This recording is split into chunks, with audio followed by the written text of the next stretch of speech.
Entführt, gefoltert, hingerichtet. Einmal mehr hat das iranische Mullah-Regime einen Systemkritiker aus dem Weg geräumt. Ein Revolutionsgericht hatte den Deutsch-Iraner Jamshid Chamat im Frühjahr 2023 wegen unbewiesener Terrorvorwürfe verurteilt. Jetzt wurde er hingerichtet. Grünen-Politiker Omid Nuripur, selbst geborener Iraner, schreibt auf der Plattform X: Verflucht sei das System, das die freie Stimme einer Person mehr fürchtet als die Unterdrückung aller Menschen. Parteikollege und Außenpolitiker Max Lux fordert im Interview mit Welt TV scharfe Konsequenzen. Jetzt ist er hingerichtet worden. Das ist, gelinde gesagt, eine Katastrophe. Das ist durch nicht zu rechtfertigen. Das ist der Mord an einem deutschen Staatsbürger durch dieses Regime. Und da braucht es natürlich eine klare politische Antwort, dass wir dieses Regime empfindlich treffen. Jamshid Chamat ist in Teheran geboren und in Deutschland aufgewachsen. 2003 wandern er und seine Familie in die USA aus. Dort engagiert er sich in der Opposition zu Teheran, gerät so ins Visier des Mullah-Regimes. Im Sommer 2020 wurde der Oppositionelle auf einer Reise von Frankfurt nach Indien bei einem Zwischenstopp in Dubai vom iranischen Geheimdienst festgenommen und in den Iran verschleppt. Nach einem Scheinprozess hatte die Bundesregierung die Aufhebung des Urteils gefordert, doch die iranische Justiz verweigerte bis zuletzt konsularischen Zugang.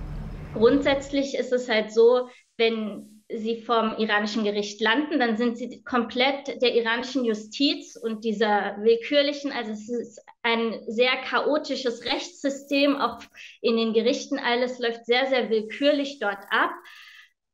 Sie sind dem einfach eigentlich mehr oder weniger schutzlos ausgeliefert. Wie aus Berichten verschiedener Menschenrechtsorganisationen hervorgeht, sind im Iran 2023 mindestens 834 Menschen hingerichtet worden. Das ist ein Anstieg von 41% im Vergleich zum Vorjahr. Die Tochter des jüngsten Opfers des iranischen Terrorregimes warf dem Auswärtigen Amt regelmäßig Untätigkeit vor.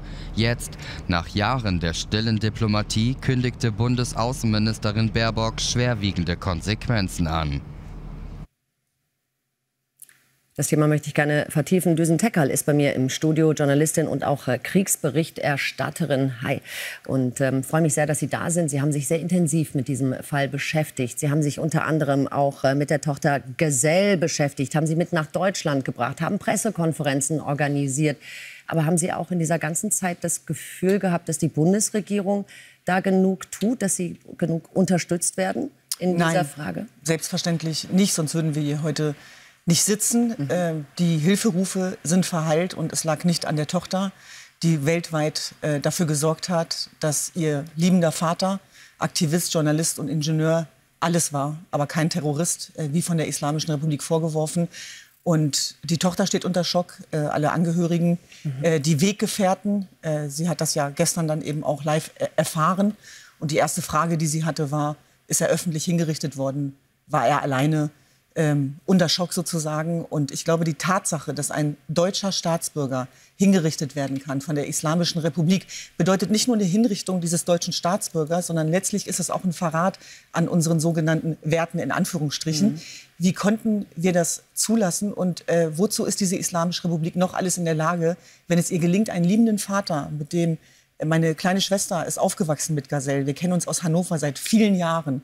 Der eine Dienstreise antritt nach Indien und dann in Dubai, wie in einem schlechten Film, gekidnappt wird von den Vertretern der Islamischen Republik, um dann diesen Schauprozess als Staatsfeind Nummer 1 offenzulegen und damit zu zeigen, ja, im Grunde genommen die Fratze dieser Islamischen Republik und dass sie Krieg führt gegen die eigene Zivilbevölkerung, aber eben auch weltweit mit ihren Revolutionsgarden. Und das, was von unserer Seite kam, war viel zu wenig. Das ist schon eine ganz, ja, Sie sagen es, wie in einem schlechten Film, diese ganze Geschichte. Und Sie haben auch schon angesprochen, der Iran, ja, vollstreckt zwar viele Todesurteile, viel zu viele, muss man sagen, gegen Unschuldige, aber eben Hinrichtungen westlicher Ausländer sind dann doch eher selten. Jetzt fragt man sich, warum ist genau das jetzt passiert, mitten im Konflikt des Irans auch mit dem Nahen Osten. Glauben Sie, dass da auch die deutsche Unterstützung für Israel aus Sicht des Irans eine Rolle gespielt hat, da jetzt einfach mal ein Statement zu machen, wenn man das so perfide sagen kann? Die Islamische Republik macht das, was sie immer macht. Und zwar dann, wenn sie im Außen sich in die Ecke gedrängt fühlt, nach innen zu morden und hinzurichten.